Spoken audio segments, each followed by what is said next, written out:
Hi there, Ford owners. Today in your 2019 Ford F-250 Super Duty, we're going to be taking a look at and showing you how to install Firestone's dual path compressor system. And this is what our compressor looks like when it's installed. This is a multi-part system, so you're going to have components both outside the vehicle as well as parts inside the vehicle. But you do get all the wiring harnesses and hoses you need to make all the connections to get your compressor system installed. This compressor is rated for up to 130 PSI, which isn't quite enough for the red label bags that are offered from Firestone. Those go up to 150 PSI, but in most cases, you're never gonna put that much pressure in your bags. You go beyond about 40 to 50 pounds in the bags and they get real stiff, real fast beyond that.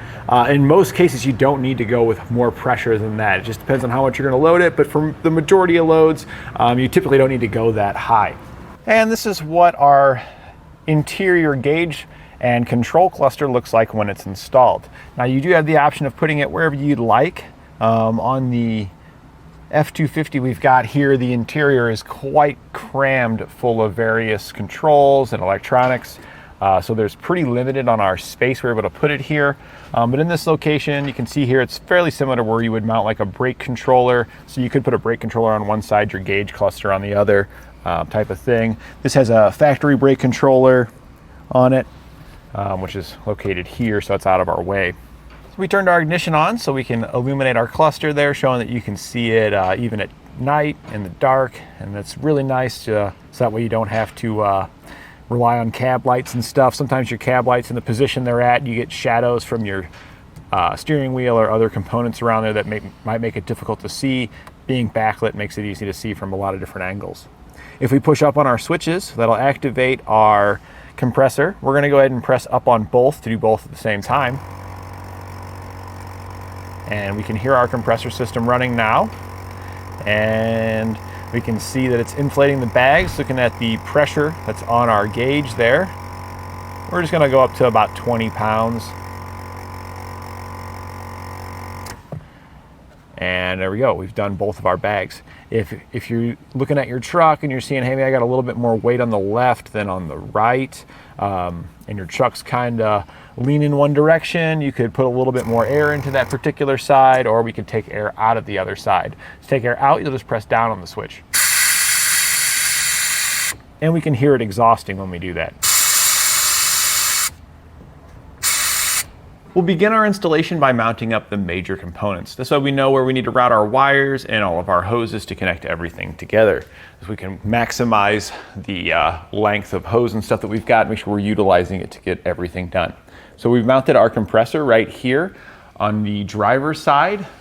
Just underneath the driver's door on the frame here, you can see this is the parking brake cable here, the sheathed portion, and then it goes on to a kind of an exposed portion from there. We're to the front side of where the sheathing changes, and we just use self-tapping screws to run it right into the frame. Now you don't get those with your kit. We did provide those. You do have the option if you want to drill holes, but this is a solid channel, so you'd have to drill the other side as well. It'd be a lot more difficult to use the nut and bolt combination that it comes with. So yeah, you can get self-tappers here, e-trailer or your local hardware store. We also put a washer on the end of them just to increase the contact area against the bumpers there. So we just slide those in there and just ran them right into the frame using a 1/4-inch socket. Once we get that mounted up, there's a couple of pieces that needs to thread into it, so we can go ahead and put those on here. In the section sticking out here, this is the output of our compressor. So it's gonna get the quick connect fitting. That comes in our kit. That'll just thread into the end of that there. And then we'll use a 1/2-inch wrench to snug this down. And you can see it's got some orange coloring on it there. That's the sealant for the threads. We want to make sure you get at least a couple of those down inside there.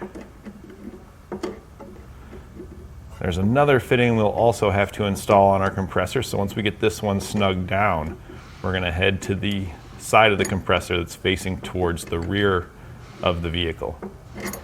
All right, we got that pretty snugged. This one there did start turning on us a little bit, so we're probably gonna grab another wrench and just snug that up a little more. But we'll take our attention here to the back and get this fitting in as well. So there should be a rubber plug here in the back. We're gonna just pop that plug out of there, and then you're gonna have a fitting right here with just a little nipple on it. This will thread into here. And this is the intake for our compressor. We'll have some hosing and a filter that we'll be adding to this later on down the road. And then we're going to snug this down as well. You can just use the same wrench. And we're just going down till it's snug. We don't need to go crazy tight with it. The hex portion's touching up against it. It feels nice and snug. That's plenty fine. You don't need to go crazy with it. So yeah, we're just gonna grab another wrench here to finish this one up. All right, so we grabbed that 12 so we can finish snugging this down. And we're just supporting this piece here as we finish snugging this piece into it. Because we don't want to over tighten any of these pieces, and the piece that's the long piece here that we're holding has already been inserted from the factory, the appropriate depth. So we don't want to tighten it more than it already is. And we've got plenty of threads inside of there now, so that should seal properly for us there. So we've got our compressor mounted up. Next we would head inside to mount up the component in there, but we've got a couple wires here we can go ahead and take care of and go ahead and get our wiring harness started, because we're going to be mounting the gauge clusters inside. And one of the things we wanted to kind of pay attention is how we're going to get these wires inside. And luckily for us, right here next to where we chose to put the compressor, there's actually a grommet right here. And we're going to be using that to route hoses and wiring inside. I've already routed one of the wires up in that grommet, just kind of testing it out, making sure that's going to work out well for us. And that is going to work out very nice. So we can get these couple wires here hooked up and get our relay hooked up as well. The relay I've got right over here. Go ahead and plug this in. I did fill up this connector in the harness with dielectric grease. When you get the harness here, it's going to have the relay already installed with the wires coming out of the bottom of it like this. I highly recommend popping this connector off the bottom of your relay, filling it up with dielectric grease, and then I even took some silicone and I put it around the seam here. Now we didn't put any in the bottom so that way water can drain out the bottom if moisture gets in there, but we're just trying to prevent it from being held in the top, and with that dielectric hopefully preventing it from even really getting up that high anyway.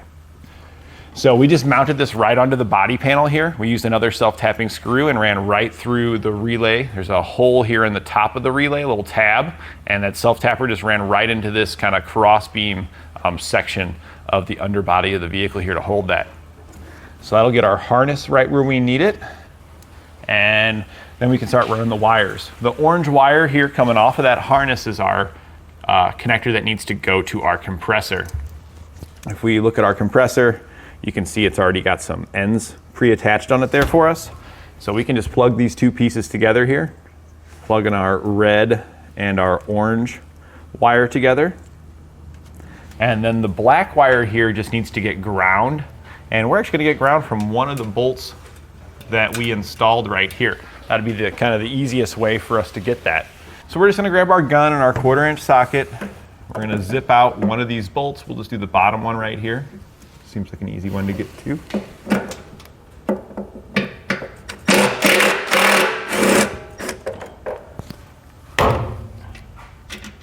So we're just zipping that on out of there, and then we're going to take our black wire here, and you can put it on either side of the compressor if you want. If you want to put it on the back side, you can put it on the back side, or you can put it on the front. We're going to put ours just on the front because it's going to get good ground either way. There's a brass bushing that's in there. Our bolt's going to be threaded into the frame. We're going to be pressing this tight up against that brass bushing.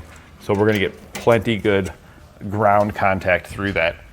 So now we're inside, we've opened the door, we've got some pieces we need to mount here, and we'll show you where that grommet is. So I'm going to pull up on this paneling here, just kind of working our way down the paneling, popping that up, a couple of clips on there, and then we can set that aside. That's going to allow us to lift the carpet up a little bit here. And if we look right in this opening right here, that's the grommet that we were looking at underneath. And I got that white wire poked through. The white wire has to go inside from our harness there. And then I also poked through 3 different sections of Airline. You'll get 2 things of Airline in your kit. So all I did was I know my compressor's right here, so I just held a piece of the line up, kind of just mocked it up, routed it up. I kind of mocked it, routed it over, made a couple of loops with it, and I figured, okay, that should be enough length to go from my compressor to where I plan on putting my gauge cluster. And then I just cut a small section of line to get that third piece, and then we routed all 3 pieces up through there. If you look at the pieces here, this one here has no tape on it. This was the shorter one that I'm planning on going from the compressor here. But then the other 2 longer pieces of line you got are gonna have to go back to your bags. And I labeled those. So after I pushed it through, I put some tape on one side, and then on the other side, I put the same color tape so I know that the blue one here is gonna match the blue that I'm gonna be routing back. I did the same thing with another piece of line here with black tape on it. So that way I can identify the difference between the black and the blue line. And they're gonna eventually be my left and right airbag. At one point I haven't decided which color is gonna be that yet, but we can easily identify those. And then the uncolored is gonna just be the delivery from the compressor to our gauge cluster there. So now we'll talk about our gauge cluster. That's the next thing you wanna mount up in here. And you got a lot of options on where you wanna mount this. Well, you sort of have a lot of options. The forward here is a very tightly compacted area for you to sit in. And there's really not a lot of places that I feel like it looks good and is also gonna be out of the way.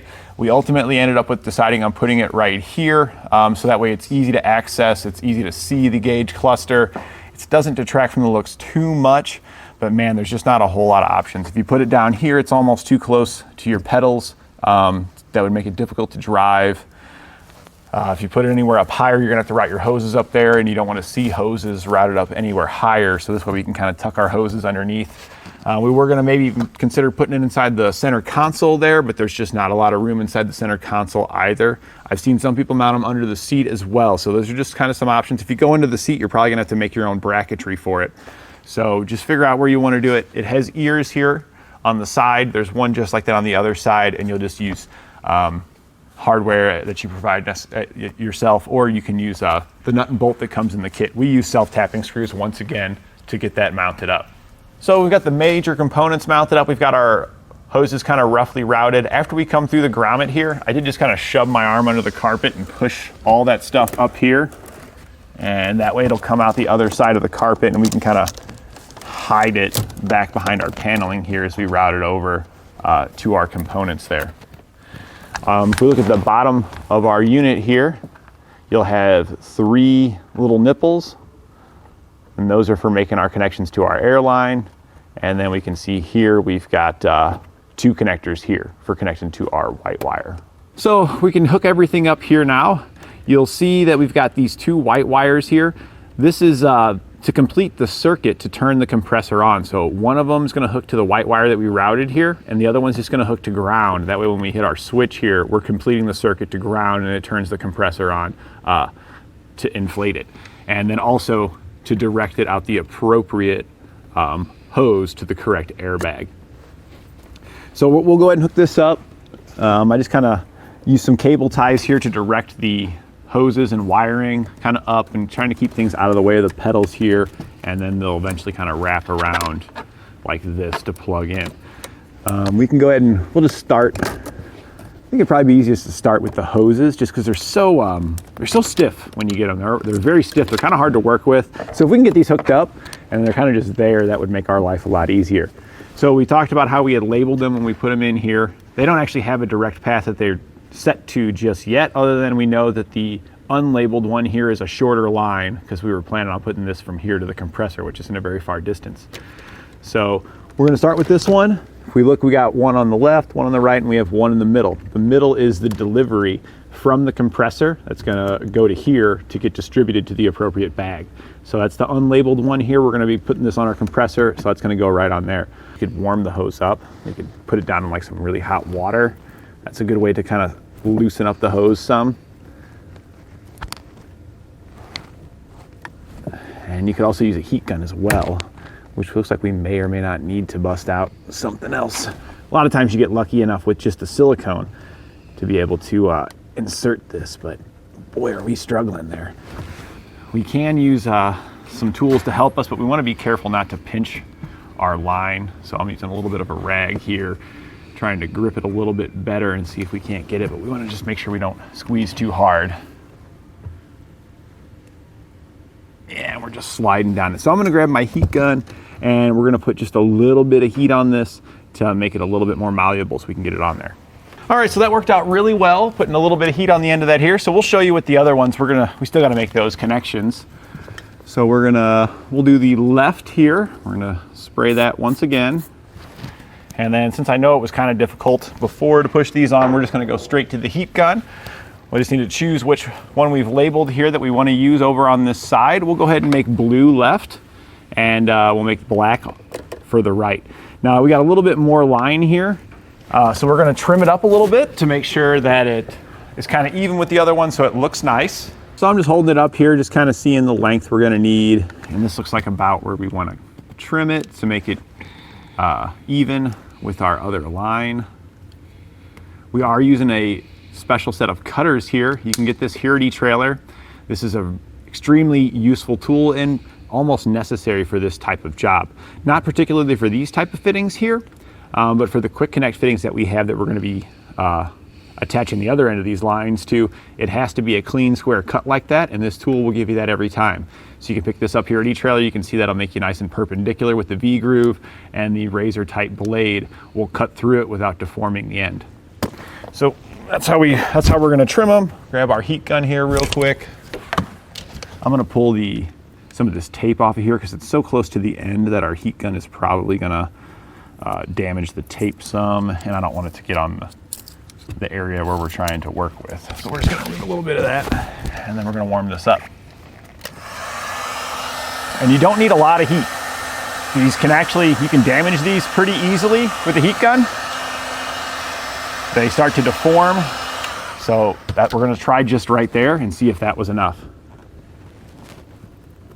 And you can see that little bit of heat made all the difference for us in being able to slide this up on there.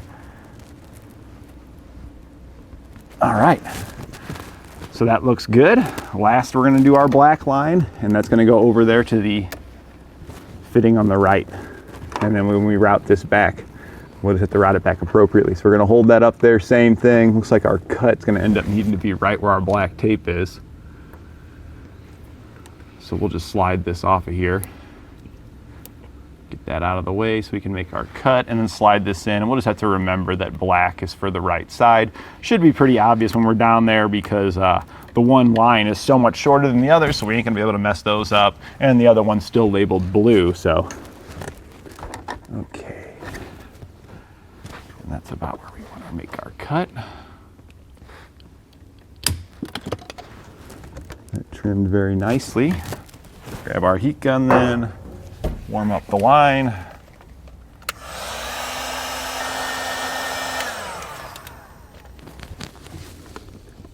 And slide it into place. If you kink it like that, double check it. We're probably gonna end up cutting that off of there. Because a kink like that ends up leaving you with problems. So we made a mistake and we accidentally kinked it, no big deal. Just trim a little bit off. You are gonna have to cut that off of there, so I'm gonna grab like a razor knife or something to just cut that off of there, because you're never gonna be able to pull it off of those barbs. There we go. And we just very gently, we're grabbing it and twisting it, and usually you can kind of just break it off of there without damaging your fitting. And we're just gonna do the same process, put a little spray on there, we'll warm this up and get it to push on there. If it kinks, we'll need to address that. We haven't hooked up the other side, so if it ends up being too short, we can pull more length through if we need to. So we've gone ahead and finished that ground wire, routed it out over where we did. You'll notice here that there's a black wire here. I went ahead and also did this one. The two black wires coming out of the back here are for the lights to illuminate it, and one of those black wires needs to go to ground. So we figure, well, we're hooking ground up here, we might as well do it for that one as well. So we also used part of that white wire because we had plenty left, and butt connector here to attach them together. We did it to provide our own butt connector to extend it over there, but you can get these here at eTrailer. And we just follow our hoses as it goes over and down. Once I got right below the carpet, I put a zip tie there to keep everything together, and then the white wires continue up to where that ground point we were talking about there. And you can kind of see that little cable tie there. kind of help try to hide everything under the carpet as best as we can. To hook up the other side of our light on our gauge here, we're going to take the other black wire and we need to hook it to a source of your choice, whether you want to hook it into your existing lighting system, so that way when you turn your lights on, this comes on, or to an ignition source. And we're going to go with an ignition source. It's a little bit safer. There's less opportunity for causing any kind of instrument cluster lights to come on or anything by tapping into that. If you tap into the running light circuit, you have a chance of giving like a bulb out signal or something if it doesn't like what it's seeing here. So we're going to run it across and use a fuse over on the passenger side in the fuse compartment over here. So take the black wire here. It is pre-stripped, so you can just take that end of it off of there. I always like to strip just a little bit more off of there. So we're just going to take just a hair more, and then we're going to crimp on a butt connector. Now you do get a quick splice in your kit. If you're wanting to quick splice this onto like your running light circuit, you can do so, but in all honesty, this is kind of how I would recommend you do it. This way the light just comes on when you start your truck. It's not going to be any big deal that it's on during the day, and it'll just be better in the long run for not causing any issues with the other electronics on your vehicle. So we've got that on there, and then the other side of it here, we're going to attach to just some extra wire. If you have extra white wire, you can use that. We've kind of used up too much of the white wire, so we've got some extra red wire that we've got laying around the shop here that we're going to use to extend this over to the passenger side. We're just sliding our red wire in there and crimping it down. So now we need to get the red wire from the driver's side here over to the passenger side so we can get it across to the fuse compartment that's over here. I'm using a fish wire to do this. We're using airline tubing, but it's something that you probably got at home is a metal coat hanger. You can kind of unfold that coat hanger and push it through an opening until it comes out the other side. So I pushed it from the passenger side until it came out on the driver's side back down here. And now I'm just going to pull the other end, and this is the way we can get that wire from one side over to the other. And I'm also just double checking right here, making sure that I didn't hang up on any pedals or anything like that that's going to obstruct the driver, but everything seems fine there. So we'll just disconnect it from our line here. I just use some electrical tape to make the attachment to that pull wire. We can just pull that off of there, and then we'll make our connection over here at the fuse box. We've got the wire run over. Now we need to make our connection to our power source. I told you we were going to have it powered by when the key's turned on, the accessory. If we looked at fuse 23 right there and then flip over to the next page here, fuse 23 10 amp accessory power. I've already checked this fuse with my test light just to make sure that it doesn't have power when the ignition's off, and when we turn it on, it does have power. So I pulled fuse 23 out of the compartment. This is a great picture. It kind of sits like this in the vehicle, so it'll be at the top. The one number one there too, if we look on the next page, it shows not used, so there won't be a fuse in the slot right next to it. That fuse compartment is located right here on the passenger's side, just down below there. I pulled the 10 amp fuse that was in spot number 23 out, and I put on a fuse tap. It slides over the prong, and it gives us a place that we can attach a spade terminal to tap into it. We need to make sure when we insert this fuse that we're putting the tap portion on the non-powered side of the fuse. So when I pulled this fuse out of there and I checked the circuits, if we're looking at it, kind of like looking at it this way, the connection point towards the rear of the vehicle on this fuse, so this leg here, is the hot portion. This one over here is the cold side. So when we insert the fuse, we're going to put it in like this. So that way power has to go through this leg, go through our fuse, and then go out, making sure that our prong that we're adding is also protected by the fuse. So I'm just going to slip that in there. I did take the white wire that we had left. It has a spade terminal already on the end, so I just butt connected that onto the wire we brought over, so we can just use the end of that spade terminal there that was on your white wire to plug into this fuse tap. So I'm just going to slide this back in. It's really tight under there, so we'll show it to you once you see it. We're just going to plug those pieces together. So I went ahead and inserted the fuse and then plugged in the spade terminal onto that little fuse tap. The red wire that I routed over, I just tucked it underneath the carpet at the back of the firewall there to hide it behind the carpet. So you can just kind of poke it down underneath there, and that way it'll hide it all the way going across. If everything's hooked up right on your light, when you turn your ignition on, you should see the light illuminate on your gauge cluster. And we're just hitting the ignition key here. That put us in the accessory position, which will also stay illuminated in the run position as well. And we're gonna go ahead and turn the vehicle off, and it turns our light out. So we can see that's working. We'll take our harness here that we've got our fuse already that we've routed up here. We're gonna put a ring terminal on the end. Make sure you use an appropriate size. The ones that come in your kit are gonna be too small to go over this, so make sure you've got one with at least a 1/4 inch inner diameter on the hole there. 5/16 would probably make things just a little bit easier. We're gonna slide our wire into our ring terminal here.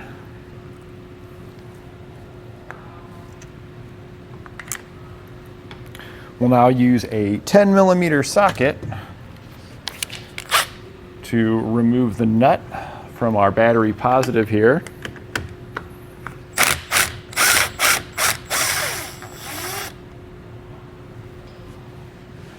And we'll just take our ring terminal that we added, slide it right over the post we removed our nut from, and then you can reinstall the nut.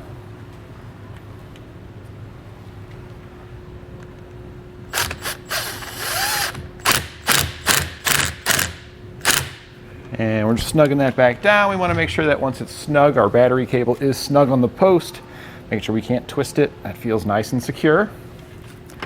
So we can just use a cable tie here to secure our wiring here, and any excess that we've got, we're just going to store right down here next to it and cable tie everything together.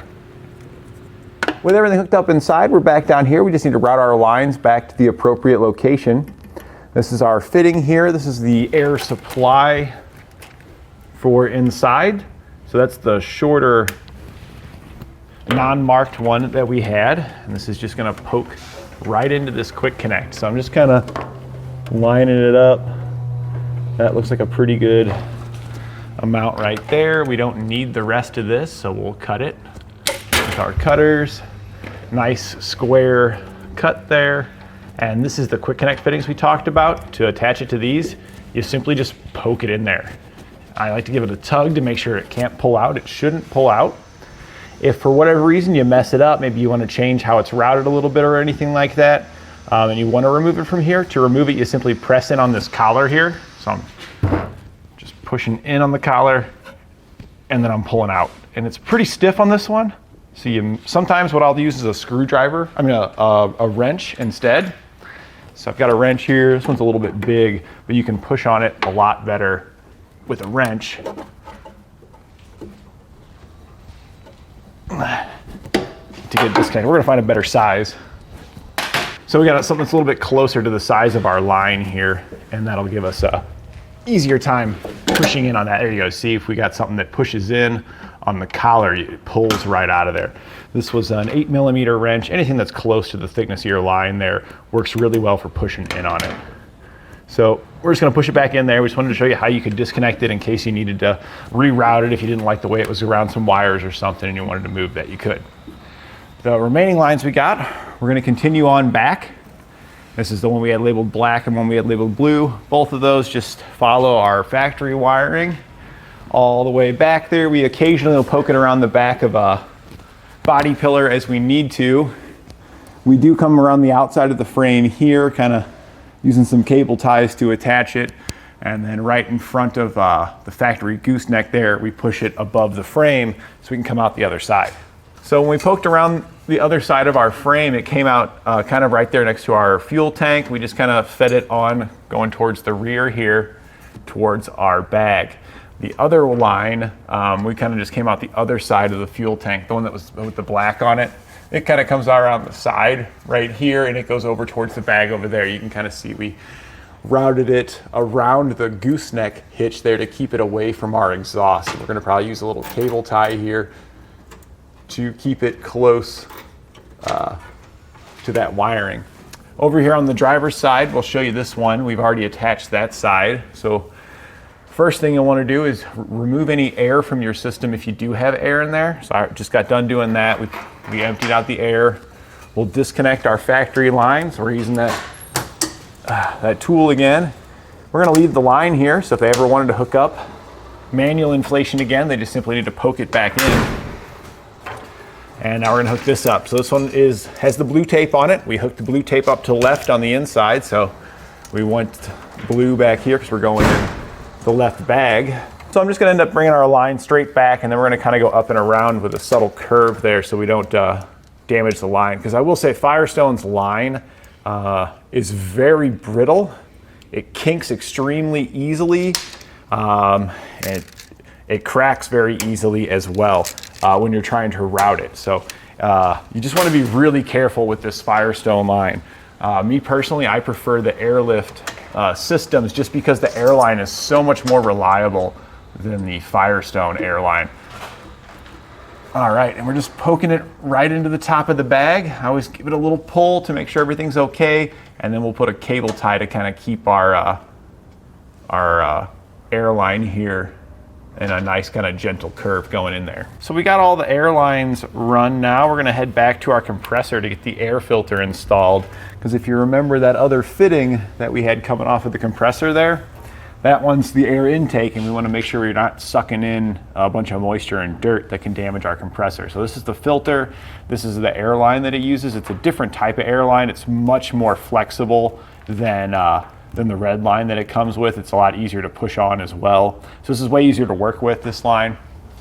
So we're going to push it on to the end here. And it shouldn't really be that difficult to push it on there. Like, we didn't even use the silicone, because this line's just way easier to work with. And then we're gonna bring it up on top of the frame here. And that way we can install our filter kind of back here on top of the frame, trying to hide it from moisture and stuff. We can kind of hide it behind the transfer case, in between the transfer case and the fuel tank here.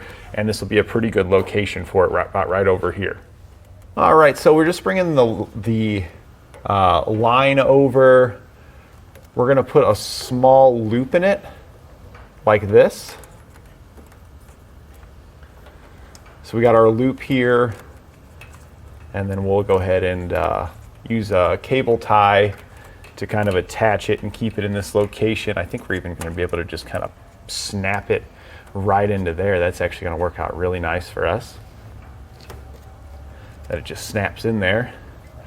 And then we're going to route it up here, and we'll attach it to this cross beam that's located right there. I'm just holding it up here roughly in the location where we want to install it. We're going to trim off the excess. There we go. This one's not nearly as important to be square or anything like that, because it's not going in a quick connect fitting. It's just poking on the end of this. So we're just holding it up there. That looks like a good spot. Poke it on the end of your filter there, and then we're just going to use a cable tie to secure it and keep it up in this location.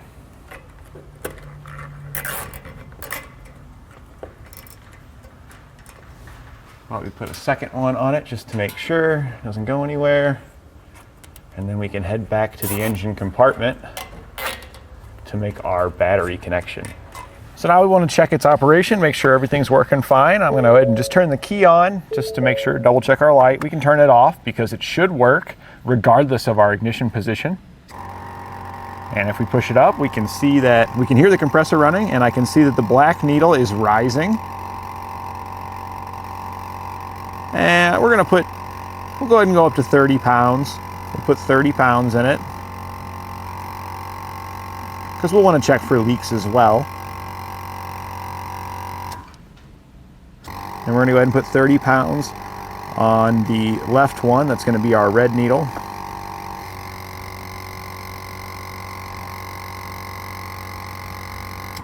We'll get about 30 pounds in there as well. All right, so we got them both inflated. We're now gonna check for any kind of leaks that we've got in our system. So for checking for leaks, we're gonna check all of our airlines. Where they go into any kind of fitting is where we wanna check. So we're gonna check it down here at the compressor, we'll check it at our gauge cluster, and we're gonna check it back at the bags. We're just using a soapy water solution to check for leaks. So So you're just spraying it on there. We can see that there is some very small bubbles from the soap we put in there, but what we're looking for is reoccurring bubbles, indicating that air is coming from our system, blowing those bubbles. And I don't see any here, so we're just gonna move on to the next fittings and just repeat this process until we verify we don't have any leaks. If you have any leaks, more often than not, if it's at these quick connect fittings here, it's because it wasn't cut square. You usually can just pull it out, cut, just a 1/4 inch or so off of it, and poke it back in there and recheck. And that completes our installation of Firestone's dual path compressor on our 2019 Ford F-250 Super Duty.